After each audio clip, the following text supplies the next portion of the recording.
Everything looked normal until it didn't. Inside the president's house, everything seemed fine. Guards stood at the gates, lights were on, and the air was calm. But something was off. Very off. Giarta was already inside. She'd entered an hour earlier using a fake nurse's ID, claiming she needed to check on a staff member recovering from a minor illness. It wasn't her first visit. The guards had seen Nurse Khalifa before. Routine rounds, nothing suspicious. So they waved her through. No one questioned her. No one checked her bag. Inside that bag was a small black gun with a silencer. She moved past the kitchen, down the hall, and right by the guards. She knew the house well enough to know which cameras worked and which didn't.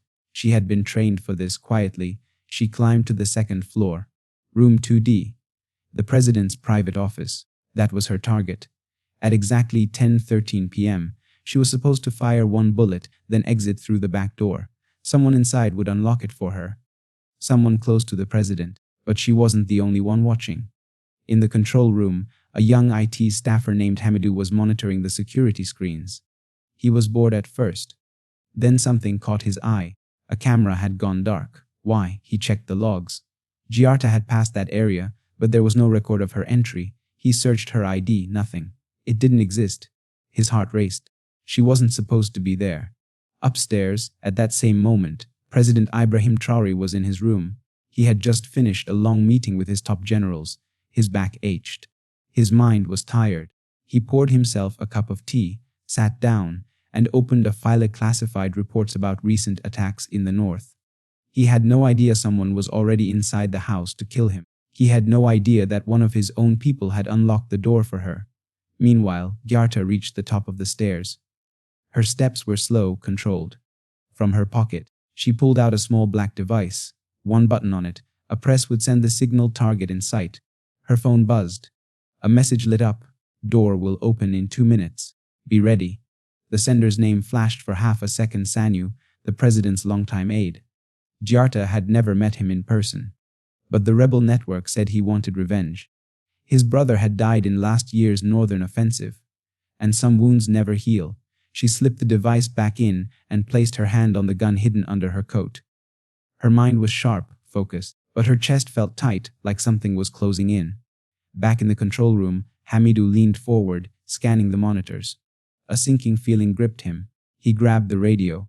Security Team 2, response. He tried again. Nothing. He switched to a different camera, then froze. There she was, a woman walking alone near the presidential suite. No escort, no clearance. Too calm, his eyes widened. He stood, heart pounding, and rushed toward the alarm button. But he hesitated. Was it already too late? Giarta stood in front of the president's office. Her finger rested on the trigger. Inside, she could hear him walking, talking softly on the phone. She didn't blink. She pressed the small button on her device. Signal sent. In less than a minute, someone from the inside would unlock the private side door. Someone trusted. Someone who worked in the house. She checked her watch. 10:12 p.m. 1 minute to go then. Footsteps. Quick. Light. Then silence. She spun around. No one. A shadow moved at the end of the hallway. She froze, looked up at the camera in the corner. Still off. Good. But she didn't know that Hamidu had just activated the backup system. He was now watching her through a hidden camera above the fire exit. He saw everything. Hamidu grabbed his phone and dialed the head of security. No answer. He tried again. Still nothing. Then a call came in. From a number he didn't expect. A private line. Sanu. He picked up. Hamidu. The voice said calmly. I know she's in. Do not panic. Buy us 3 minutes. She has a gun. She's standing right outside the president's door. Hamidu whispered. I said 3 minutes. The voice repeated. Then the line went dead. Hamidu's hands were shaking, but he didn't stop. He left the control room with no weapon. Just one goal. Warn the president before the trigger was pulled. Inside the office, President Traoré walked toward the cabinet to grab another report. Then he paused. A soft. Just behind the door. He turned. Click. The door handle moved. Slowly, silently. It opened. And Giarta stepped in. She raised the gun. Calm, steady. President Traoré didn't move. Their eyes locked. She took one step forward. Her hands didn't shake. But something inside her cracked. She looked into his eyes. They weren't scared. Just tired. Not weak. Human. He spoke first.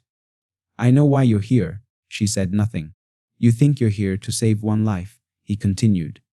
But this room carries the weight of millions. Her lips trembled. My mother is dying, so is this country, she said. His voice stayed calm. And if you walk away, they'll kill her. She nodded, barely. If I don't do this, they'll punish her. And if you shoot me, he said, they'll still kill her. That's what people like them do. A silence. She didn't lower the gun. But she didn't fire either. Seconds ticked by. Outside, someone was running up the stairs. Fast. The hallway camera caught everything. Hamidu, out of breath, reached the hallway. He saw the door open. He saw her inside. He couldn't shout. Couldn't risk startling her. One noise could trigger the shot. So he did the only thing he could think of. He sprinted to the breaker panel and hit the manual override. The automatic generator always took 60 seconds to kick in. He needed darkness. Now the entire floor went black, lights off, silence. No footsteps, no voices. Just breathing, slow. Tense. Giarta couldn't see the president anymore. She raised the gun again. But now her hand was shaking. A soft noise, a chair sliding, then his voice, calm and steady. If you were going to kill me, you would have done it already. She didn't answer. You still have a choice. She hated that he sounded calm. Calm made it harder. She had trained herself to shoot, but not to feel. And now, in the dark, she felt everything. Her wrist sagged. The gun barrel dipped an inch toward the carpet. Before she forced it level again, breath hitching. Down the hallway, Hamidu hid behind a cabinet, his chest tight, heart racing. He was terrified. But more than that, he was angry. He had grown up poor, like most people. But he believed in Traoré. A soldier who listened. A leader who wasn't perfect, but who tried. If Traoré died tonight, the country would fall apart. So Hamidu made a choice. Hamidu opened a private emergency line and recorded a voice note, whispering, "We have a breach. I cut the lights. Target is in room 2D. Repeat, she's in 2D. Move now." Then he shut the phone and ran to the backup power switch. Inside the dark office, the Giarta sat on the edge of the table. The gun still in her hand, she spoke softly. "They said you were evil. They always do." President Traoré replied. "They showed me videos. Said you let people die them. I don't know anymore." The silence stretched. Then she asked, "Do you have a family?" He answered, "Yes. My family is every soldier who came home in a box, every child in the camps, every mother still waiting for her son." Those words hit her hard. Suddenly the gun felt heavier, like something she couldn't carry anymore. Downstairs, San hesitated at the generator controls, torn between finishing the betrayal and pulling back. The echo of Giarta's voice, trembling in his earpiece, made him falter. At the last second, he threw the switch, sending emergency power surging upstairs. Just then, the backup power switched on. Red emergency lights flickered to life, casting a dim glow over the hallway and into the office. Giarta and Traoré were still standing there, face to face, no words now. But something had changed. Giarta stood frozen, her hand still gripping the gun. But her eyes had lost their fire. The dim red emergency lights cast long shadows that danced across the walls like ghosts, stretching and swaying with every breath. President Traoré didn't move. He watched her, not with fear, not with anger, something worse, pity. "I'm not the monster," he said quietly. Giarta's voice cracked as she answered. "Then why does the world keep bleeding?" He took a slow breath. "Because peace is harder to sell than revenge. But if you pull that trigger, you don't stop the bleeding. You become part of it." Her eyelids fluttered shut, as if trying to hold something in. Then finally, she exhaled and lowered the gun. It slipped from her hand and landed on the floor with a soft metallic clatter. Seconds later, the door burst open. Armed guards poured into the room, weapons raised. Hamidu was with them, breathless, eyes searching. But they all froze. Giarta didn't run. She didn't flinch. She simply raised her hands and whispered, "I'm done. I'm not one of them." President Traoré stepped forward and nodded once to the guards. "Take her in. No harm." Hamidu stared at her, still processing what he was seeing. Just moments ago, and death had been certain. And yet he had watched someone choose life. The holding room was cold and quiet. Giarta sat on a metal bench, hands cuffed in front of her. But calm. Her breathing was steady now, her eyes less heavy. There was a knock. The door opened, and Hamidu stepped in. In his hand a phone. He didn't say anything at first, just held the phone toward her. "Your mother," he said gently. "She's safe. We found her." Giarta's eyes filled. How?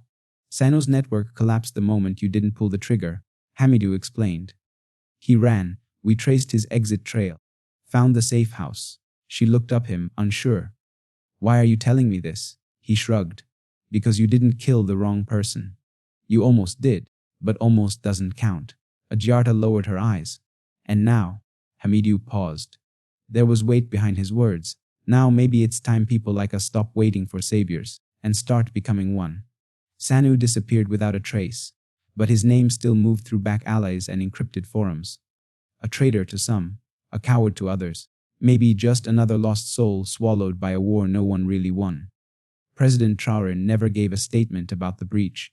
He didn't mention the attempt on his life. Days later, he was seen in the north carrying medical crates off trucks with his own hands. Speaking quietly to villagers, eyes tired, but present, Giarta remained in custody.